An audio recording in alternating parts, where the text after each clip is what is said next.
Bueno, este trabajo tiene que ver con la danza en espacio público. Hay muchas formas de hacer danza en espacio público y este esfuerzo es tratar de homologarlo, digamos que en la manera de abordarlo para futuras investigaciones, con respecto a posteriormente delimitarlo y enfocarnos en una sola de estas muchas formas que hay. Igual si me apoyas ya con el video, muchas gracias. Voy a leer un pequeño texto al respecto. Corre video, Claudia, por Tiene favor. fotos y videos, está bien así. Listo. La danza escénica en muchas ocasiones, si no es que en la mayoría, está pensada para llevarse a cabo en un teatro a la italiana, espacio que tiene delimitadas sus funciones y roles a través de la distribución espacial del mismo. De esa manera, la división entre público y escenario está definida, así como los roles al momento de una función. Así podemos ver al personal de audio, tramoya, iluminación, acomodadores, personal de intendencia, prensa y el elenco en escenario, acompañado de asistentes si requerido. Esto nos permite pensar en un conjunto de interacciones que dan lugar al llamado hecho escénico y a los mundos del arte que describe Howard Becker con una publicación del mismo nombre. Cuando hablamos de danza escénica, nos encontramos ante un campo, un espacio de posiciones en donde podemos observar la legitimidad de los agentes en base a los capitales que poseen y la legitimidad que estos tienen frente a la estructura del mismo, con un núcleo centralizado que determina qué debe o no presentarse en los teatros, excluyendo a la periferia a toda aquella expresión que no se considere valiosa escénicamente. Pero la danza no siempre fue así. Si nos remontamos a las primeras agrupaciones humanas, podemos encontrar a la danza como una forma de celebrar la casa exitosa, las cosechas o eventos importantes. La danza aquí podemos asociarla a las nociones de rito y mito de la antropología simbólica, donde la danza formaba parte del rito y sus representaciones de carácter religioso. Aunado a ello, estas danzas fomentaban el sentido de comunidad y se realizaban en el espacio público. Con las dinámicas de la sociedad y dado un salto exponencial, la danza en la Edad Media podía verse fuera de las iglesias, siendo representativa la danza de la muerte de origen griego y que tras procesos de incorporación de tradiciones paganas fue aceptada por la Iglesia. Las carolas se relatan como parte de las danzas sociales de la época, donde se simbolizan por medio de un círculo y tomados de las manos la alegría y la unión de la comunidad. Si han visto los pitufos que salen en ruedita, esas es más o menos las carolas. También existen referencias a las llamadas danzas campesinas y su posterior incorporación a la corte europea que podemos imaginar de la mano de Norbert Elias en el proceso de la civilización. Después surgirá el ballet de corte, las grandes compañías y las futuras rupturas de la danza moderna, contemporánea, posmoderna, no danza, entre otras más. La danza fue institucionalizada en el teatro, pero su origen y vitalidad están fuera de él. Si pensamos en el espacio público, en la actualidad podemos encontrar chicos bailando K-pop en el Monumento a la Revolución, bailes sonideros en los barrios populares, danzas tradicionales en las fiestas patronales de los pueblos originarios, slam en las tocadas de rock, trabajos de coreógrafos como Mariana Arriaga o del grupo experimental Asalto Diario, las intervenciones que realizan Gabriela Gallegos con los chicos de los Faros, o las que Cintia Cerón y Karime Alonso realizan desde la perspectiva de la danza inclusiva. Danzas que sin proponérselo nos dejan ver la división entre danzas sociales y proyectos surgidos en el campo de la danza escénica con miras a activar o ocupar la calle, la plaza, el bosque o cualquier espacio de la ciudad, pero también del escenario, pero siendo parte también del escenario más importante que es la vida cotidiana. Cuando miramos a alguien construir espacio por medio de la danza, podemos observar algunas de las siguientes características. Conciencia corporal fina, el bailarín sabe dónde está cada parte de su cuerpo en el espacio, puede aislar movimientos, controlar tensiones y ajustar su postura de forma precisa. Uso intencional del movimiento. Mientras alguien común se mueve por funcionalidad, llegar de un punto A a B, el bailarín tiene que tomar decisiones como pisar, con qué peso, ritmo, con qué energía. Nada es accidental. Relación con el espacio. El bailarín no solo ocupa el espacio, lo lee, lo mide y lo transforma. percibe direcciones, niveles, trayectorias y posibilidades. 4. Memoria corporal. Tiene la capacidad de recordar secuencias complejas de movimiento a través del cuerpo, no solo desde lo mental, es una forma de memoria distinta a la cotidiana. 5. Sensibilidad al ritmo y al tiempo. Un bailarín escucha el tiempo, puede anticipar, sostener o romper un ritmo. Esto no solo implica la música, sino también al silencio y a la pausa. 6. Capacidad expresiva. El cuerpo del bailarín comunica estados, ideas, emociones, sin necesidad de palabras. Hay una dimensión performativa constante, incluso en acciones simples. 7. Gestión del esfuerzo físico. Ha entrenado resistencia, fuerza, flexibilidad y coordinación, pero más importante, sabe dosificar su energía. 8. Atención al detalle. Es decir, puede realizar pequeñas variaciones, la dirección de una mirada, la colocación de una mano, todo tiene significado. En la vida cotidiana esos detalles suelen pasar desapercibidos. 9. Relación con el entorno social. Un bailarín suele estar más atento a otros cuerpos, distancias, contactos, sincronías. Derivado de este panorama me surgieron varias preguntas. Uno es cómo analizar la danza en el espacio público, tomando en cuenta que estamos frente a una actividad efímera y que implica observar cuerpos en el espacio que socialmente no está pensado y concebido con ese fin.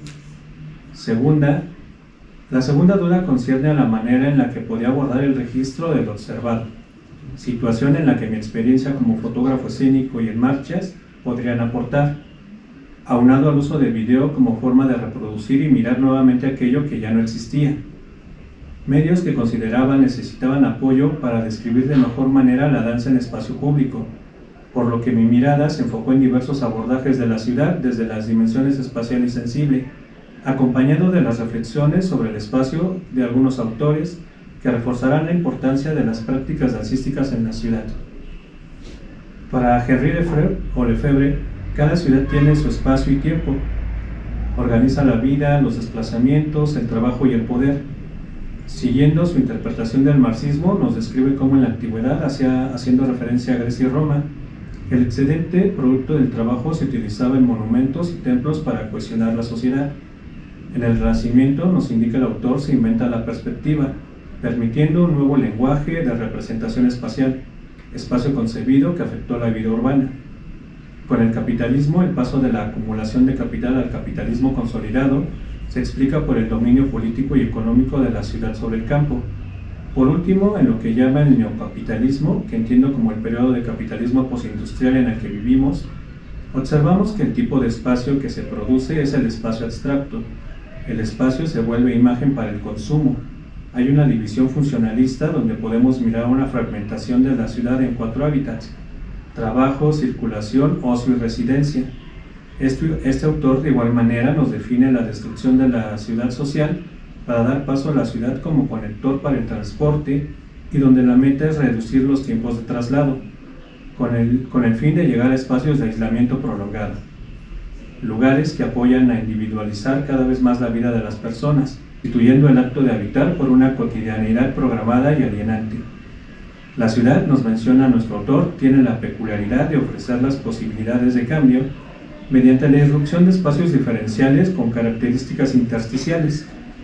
Estos espacios derivan del producto de las fisuras en los órdenes de control estatal y burocrático, así como de la tensión entre la homogeneidad impuesta y la fragmentación real, dando lugar a brotes de vitalidad con la capacidad diferencial para reapropiarse del espacio y transformar la vida social de quienes intervienen de manera vivencial en esas reapropiaciones. Por su parte, en las grandes ciudades de la vida del espíritu, George Simmel menciona que hemos pasado de vivir de manera cualitativa a una cuantificación constante y en aumento de la misma, lo que implica la reducción de momentos de mediación sensorial y/o homeostasis con el medio ambiente, lo que deriva en actitudes de hastío o la actitud blasé, desarrollando un carácter predominantemente intelectual y racional para protegerse del bombardeo sensorial constante en las ciudades. Al igual que Lefebvre, Simmel ve en la ciudad posibilidades de libertad personal, mediada por una creciente tensión entre la cultura objetiva, compuesta por avances técnicos e instituciones, y la cultura subjetiva del individuo, quien lucha por mantener su originalidad ante una estructura social abrumadora. Finalmente, la gran ciudad se describe como el escenario donde convergen la búsqueda de autonomía individual y la especialización extrema derivada de la división del trabajo. Dentro de las características del hastiado o la actitud blasé hay dos características que me parecen vigentes para la actualidad y que describen el andar de muchos de nosotros en el día a día por la ciudad. La primera de ellas es el agotamiento nervioso derivado de las constantes estimulaciones sensoriales que la ciudad ofrece y que van debilitando el sistema nervioso, tornando al individuo incapaz de reaccionar o llevándolo a establecer el bloqueo sensorial como medio de defensa. El segundo, la insensibilidad a las diferencias, donde el individuo blasé percibe todo con poco interés. No es que no perciba las cosas, sino que el valor de las diferencias entre ellas se vuelve insignificante. Un efecto reforzado por la economía monetaria que nivela todas las cualidades en valores cuantitativos. En cuestiones fundamentales de sociología, Simmel nos muestra el carácter relacional de su obra mediante la interacción recíproca entre individuos y la capacidad o intercambio de efecto, situación en la que un conjunto de seres vivos humanos y no humanos afectan y se dejan afectar en el lugar de la interacción de manera multisensorial. De esta manera, el cuerpo y los sentidos no están aislados del espacio que habitan al momento de bailar. David Howes, en The Sensory Studies Manifesto, sostiene que los sentidos no son meras funciones biológicas, sino construcciones culturales moldeadas por la historia y las sociedades. Howes propone una investigación relacional que trasciende el modelo visual dominante en Occidente para integrar la totalidad de la experiencia corporal en el análisis. De este modo, mediante una sociología relacional, estamos ante la posibilidad de observar cómo dentro de los llamados espacios diferenciales, los sentidos son producidos, siendo el sensorium un todo dinámico que media la relación entre el yo, la sociedad y su entorno, por lo que el sensorium de una persona en actitud blasé será diferente de alguien que baile en la calle. En este punto, el uso de herramientas de registro como la fotografía, el video, los mapas y las grabaciones sonoras se vuelven fundamental para abordar la danza en los espacios públicos.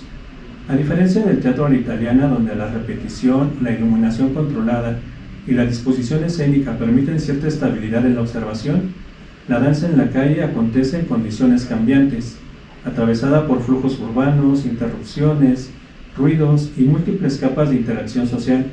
Se trata de un fenómeno efímero, situado y muchas veces imprevisible, que difícilmente puede ser aprendido desde una sola mirada o en un solo momento. La fotografía permite capturar instantes específicos donde el cuerpo en movimiento entra en relación con la arquitectura, el mobiliario urbano o los transeúntes. No se trata únicamente de congelar el movimiento, sino de evidenciar cómo el bailarín produce espacio, cómo una postura, una caída o un gesto resignifican una banqueta, una plaza o un monumento. Cada imagen funciona como un recorte que revela tensiones entre lo cotidiano y lo performativo, entre el tránsito funcional de la ciudad y su potencial expresivo. El video, por su parte, introduce la dimensión temporal del movimiento. Permite observar trayectorias, ritmos, pausas y continuidades, así como la interacción entre cuerpos y entorno en tiempo real. A través de la repetición y el análisis posterior, el video hace posible estudiar aquello que en el momento de la ejecución puede pasar desapercibido: microdecisiones del movimiento, variaciones en la energía, la respuesta del público o modificaciones del espacio a partir de la acción dancística. Sin embargo, tanto la fotografía como el video, centrados principalmente en lo visual, encuentran un complemento necesario en las grabaciones sonoras. El espacio público no solo se ve, también se escucha. El sonido ambiente, voces, tráfico, música incidental, ecos, forman parte activa de la experiencia de la danza. Registrar estos elementos permite comprender el entorno sensorial en que el bailarín se inserta y al que responde. En este sentido, el paisaje sonoro aporta información clave sobre el ritmo urbano y las condiciones perceptivas que atraviesan tanto al ejecutante como al espectador. Finalmente, el uso de mapas posibilita situar estas prácticas en una dimensión espacial más amplia. Cartografiar la danza en la ciudad no implica únicamente señalar puntos geográficos, sino trazar relaciones, identificar zonas de recorridos, repeticiones, ausencias y tensiones. Los mapas permiten visualizar cómo emergen estos espacios diferenciales en términos de Lefebvre, evidenciando patrones de apropiación del espacio público y formas en las que la danza irrumpe, habita y transforma la ciudad. En conjunto, estos dispositivos configuran una especie de cartografía sensible de la danza en el espacio público. No sustituyen la experiencia directa, pero sí amplían sus posibilidades de análisis al articular distintas capas de lo visible, lo audible y lo espacial. De esta manera permiten no solo registrar lo que ocurre, sino también comprender cómo el cuerpo que baila altera, reconfigura y resignifica el espacio urbano, abriendo fisuras en la cotidianeidad y generando nuevas formas de percepción y encuentro. Muchas gracias.